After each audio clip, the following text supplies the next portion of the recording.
વિદ્યાર્થી મિત્રો, તો આજે આપણે શીખીશું નૃત્ય કલા ક્ષેત્રે ભારતે કરેલી પ્રગતિ.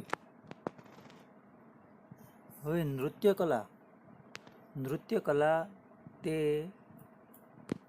એક લલિત કલાનો ભાગ છે કે ગાયન, વાદન અને નર્તન,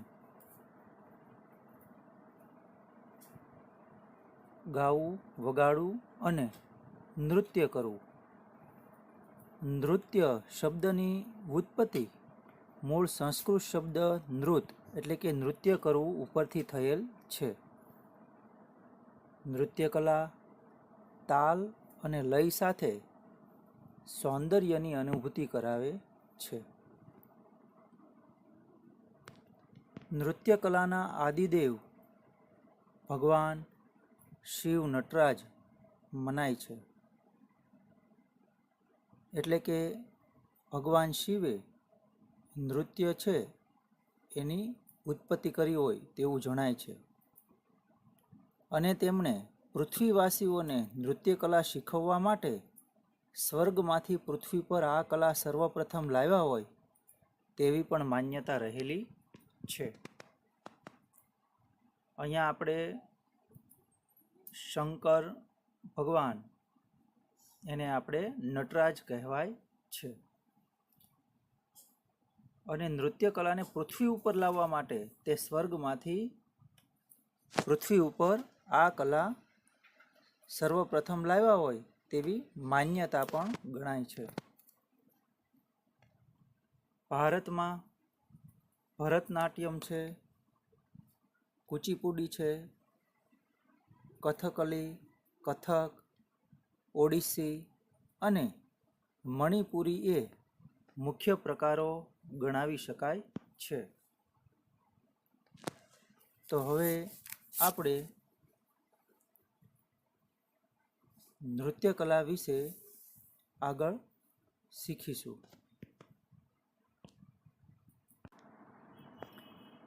પ્રથમ છે અહીંયા ભરતનાટ્યમ.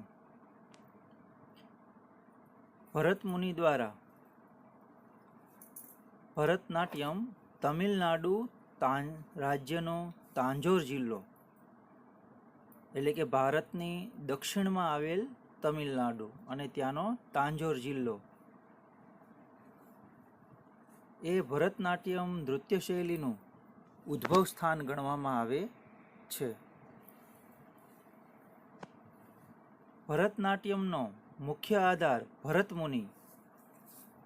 ભરતનાટ્યમ છે તેનો મુખ્ય આધાર કોણ છે? ભરતમુનિ. અને નંદિકેશ્વર રચયિત અભિનવ દર્પણ નામના ગ્રંથો છે.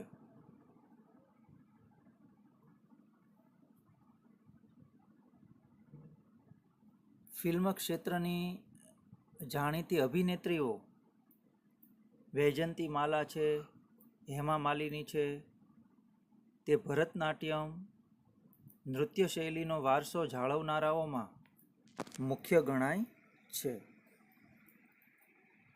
આ ઉપરાંત મૃણાલિની સારાભાઈ અને ગોપીકૃષ્ણ દ્વારા પણ આ પ્રાચીન પરંપરાના વારસાને ઉજાગર કરેલ છે.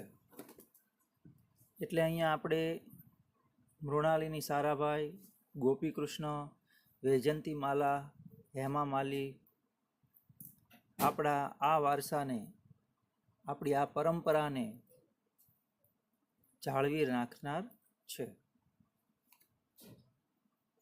જે ભરતનાટ્યમની આ પરંપરા તેમને ઉજાગર કરેલ છે.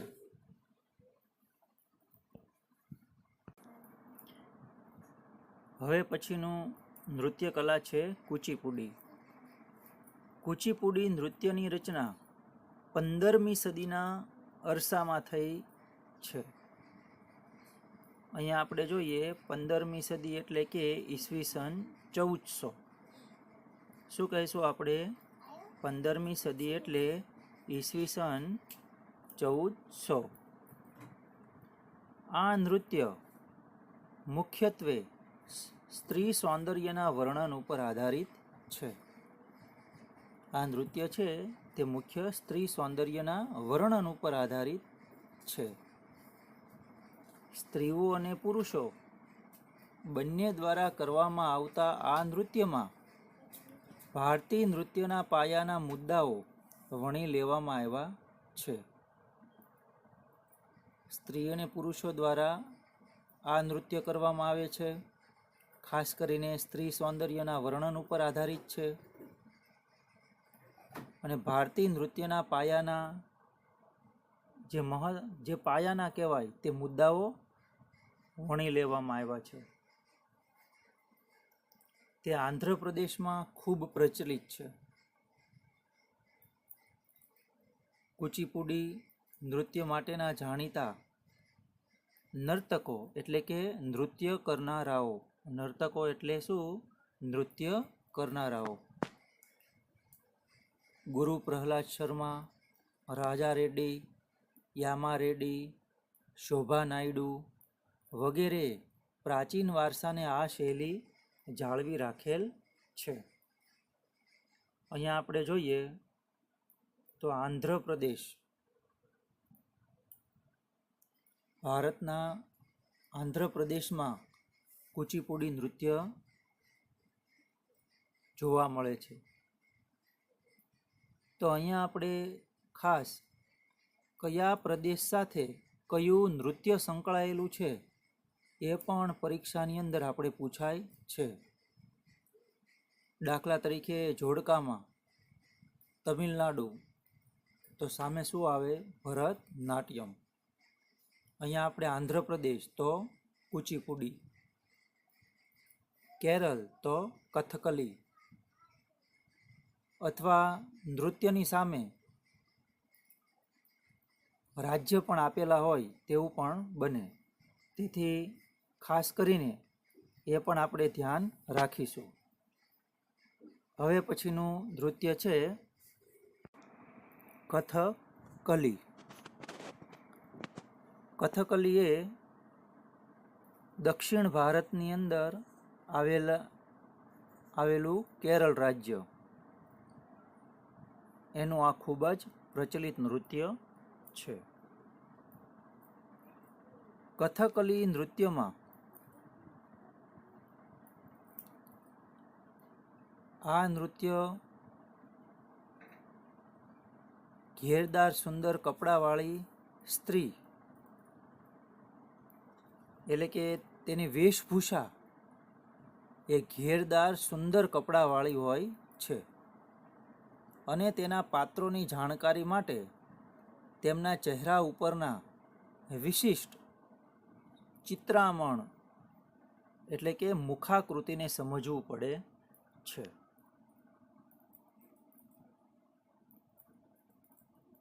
ખાસ કરીને એમના મુખ પરના હાવભાવો છે એ સમજવા પડે છે. આ નૃત્યની અંદર વેશભૂષા ઘેરદાર સુંદર કપડાવાળી, આપણે ચિત્રની અંદર જોઈએ છીએ કે ઘેરદાર સુંદર કપડાવાળી.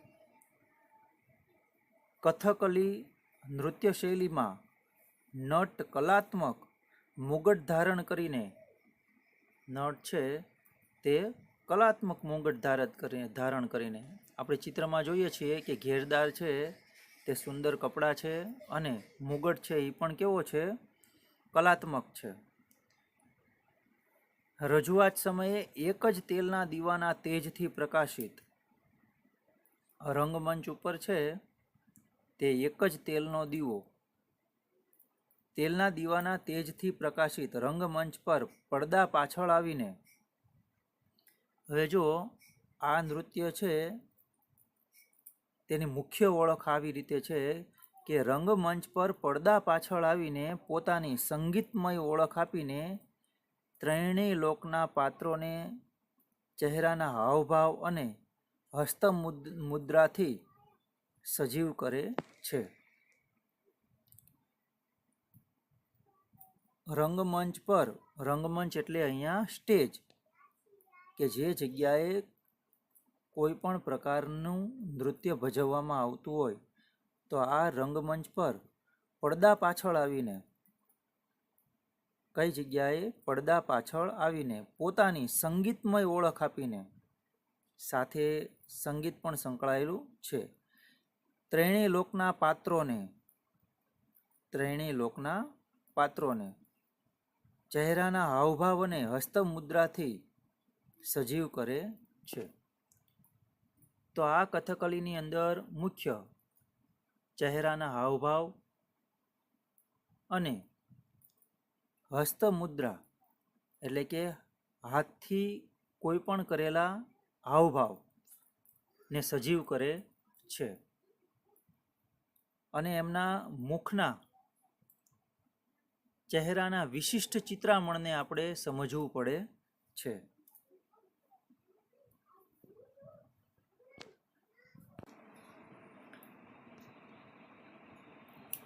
હવે ભારતના અનેક વિશ્વમાં કથકલી નૃત્યનો વ્યાપક પ્રચાર કરવામાં એટલે કે આપણા ભારત દેશના આ વારસો આખા વિશ્વની અંદર ફેલાયેલો છે અને એનો પ્રચાર કરવાની અંદર કવિશ્રી વલ્લભ થોળ, શું નામ આપેલું છે? કવિશ્રી વલ્લભ થોળ, કલામંડળમ, કૃષ્ણ પ્રસાદ, શિવારમ રમન વગેરેએ કથકલી નૃત્યને દેશ પરદેશની અંદર નામના અપાવેલ છે. અને આ ભારતના વારસાને ટકાવી રાખવામાં અને વિશ્વ સમક્ષ રજૂ કરવામાં ખૂબ જ મહત્વનો ભાગ ભજવેલ છે. તો આપણે નૃત્ય સાથે સંકળાયેલા મુખ્ય વ્યક્તિઓને પણ યાદ રાખવાના છે, જે પરીક્ષાની અંદર ખૂબ જ ઉપયોગી છે. હવે પછીનું નૃત્ય કલા છે કથક. કથક નૃત્ય માટે એક ઉક્તિ જોડાયેલી છે કે કથન કરે સો કથક કહાવે. કથન કરે સો કથક કહાવે. મહાભારતમાં શ્રી કૃષ્ણ અને ગોપીઓ સાથેના મહાભારતની અંદર શ્રી કૃષ્ણ અને ગોપી સાથેના નૃત્યોની કથાઓ આધારિત કથક નૃત્યનો વૈષ્ણવ સંપ્રદાયની શૃંગાર ભક્તિ સાથે વિકાસ થયેલ છે. એટલે કે કથક નૃત્ય શ્રી કૃષ્ણ અને ગોપીઓના નૃત્યોની કથાઓ સાથે સંકળાયેલા છે, જે આજે વૈષ્ણવ સંપ્રદાય કે જે વિષ્ણુની પૂજા કરે છે તેમની સાથે સંકળાયેલા છે. તેમને આ નૃત્યના વિકાસમાં અને જાળવી રાખવામાં વિશેષ પ્રદાન આપેલું છે. વૈષ્ણવ સંપ્રદાયની શૃંગાર ભક્તિ સાથે તેનો ઉત્તર ભારતમાં વિકાસ થયો છે. કથક નૃત્ય છે તે ક્યાં જોવા મળે છે? ઉત્તર ભારતમાં જોવા મળે છે. આપણે જોયું કે ભરતનાટ્યમ છે તે તમિલનાડુ, કુચીપુડી છે તે આંધ્રપ્રદેશ, કથકલી છે તે ભારતના દક્ષિણમાં કેરળમાં, એમ કથક છે એ ઉત્તર પ્રદેશમાં જોવા મળે છે. આ કથક નૃત્યમાં સ્ત્રીઓ ચૂડીદાર પાયજામો અને ઉપર ઘેરવાળું વસ્ત્ર પહેરે છે. પાયજામો એટલે કે એને આપણે લહેંગો પણ કહી શકીએ,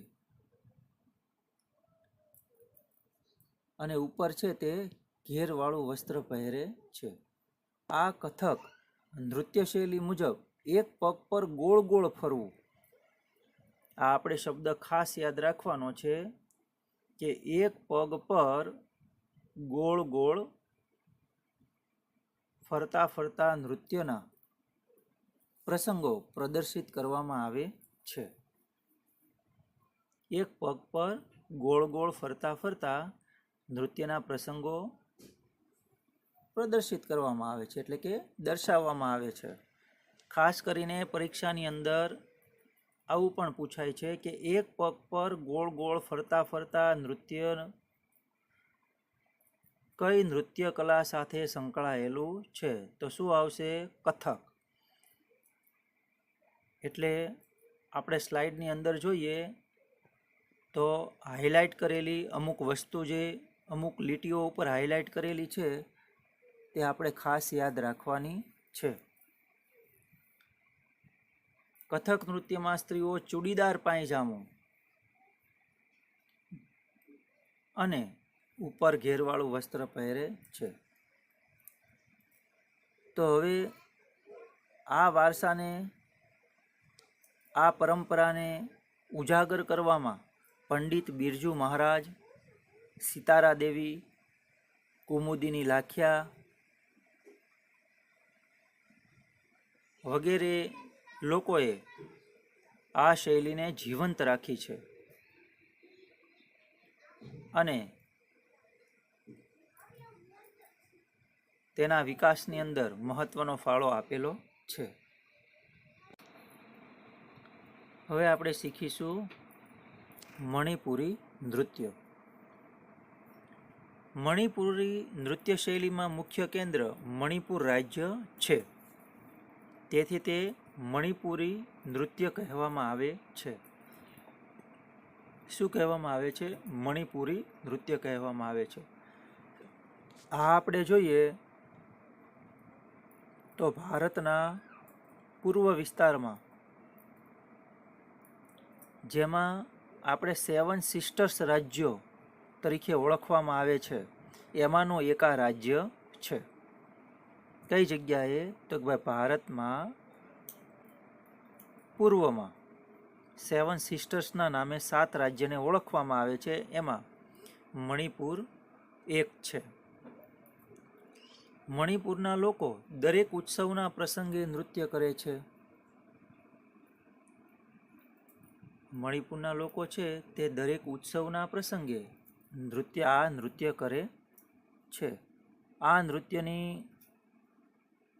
ખાસ મહિમા અહીંયા એ દર્શાવી છે કે દરેક પ્રસંગે એ આ મણિપુરી નૃત્ય કરે છે. આ નૃત્યના 2 પ્રકાર પાડવામાં આવ્યા છે. પહેલું લાસ્ય અને બીજું તાંડવ. આ નૃત્યના કેટલા પ્રકાર પાડવામાં આવ્યા છે? 2 પ્રકાર પાડવામાં આવ્યા છે. પહેલું છે લાસ્ય અને બીજું તાંડવ. મણિપુરી નૃત્ય મુખ્યત્વે શ્રી કૃષ્ણની બાળ લીલા અને રાસલીલા પર આધારિત છે. હવે જો અહીંયા એક આપણે કન્ફ્યુઝન પોઈન્ટ છે કે કથક નૃત્યમાં શ્રી કૃષ્ણ અને ગોપીઓ એવો શબ્દનો ઉલ્લેખ થયેલો છે અને મણિપુરીમાં કૃષ્ણની બાળ લીલા અને રાસલીલા. તો પરીક્ષામાં આ એક મૂંઝવતો પ્રશ્ન છે, તો ખાસ તમે યાદ કરી લેજો કે કથક નૃત્ય સાથે સંકળાયેલું વાક્ય મહાભારતમાં શ્રી કૃષ્ણ અને ગોપીઓ આવશે અને મણિપુરી નૃત્યમાં શ્રી કૃષ્ણની બાળ લીલા અને રાસલીલા.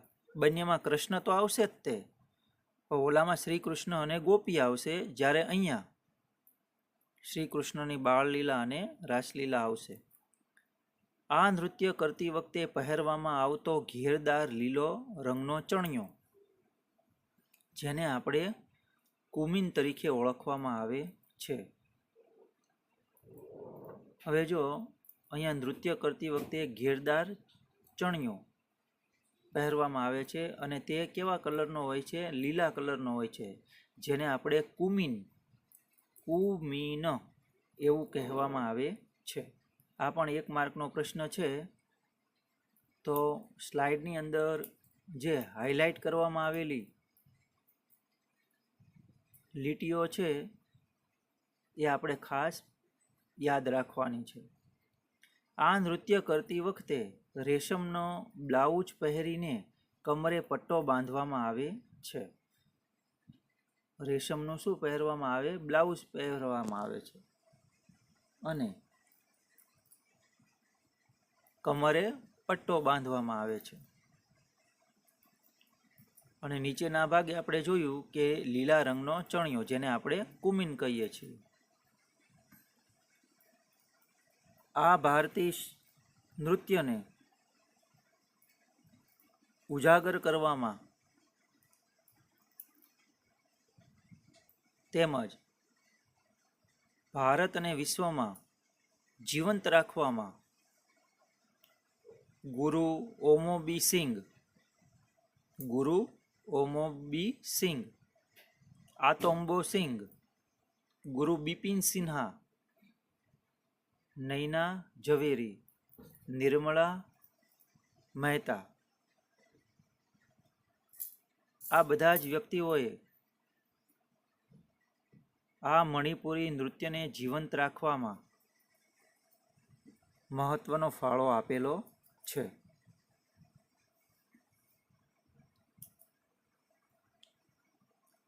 આ ઉપરાંત ઓડિસી નૃત્યની શૈલી પણ જાણીતી છે, જે દેશ પ્રદેશમાં આજે પણ નામના મેળવેલ છે.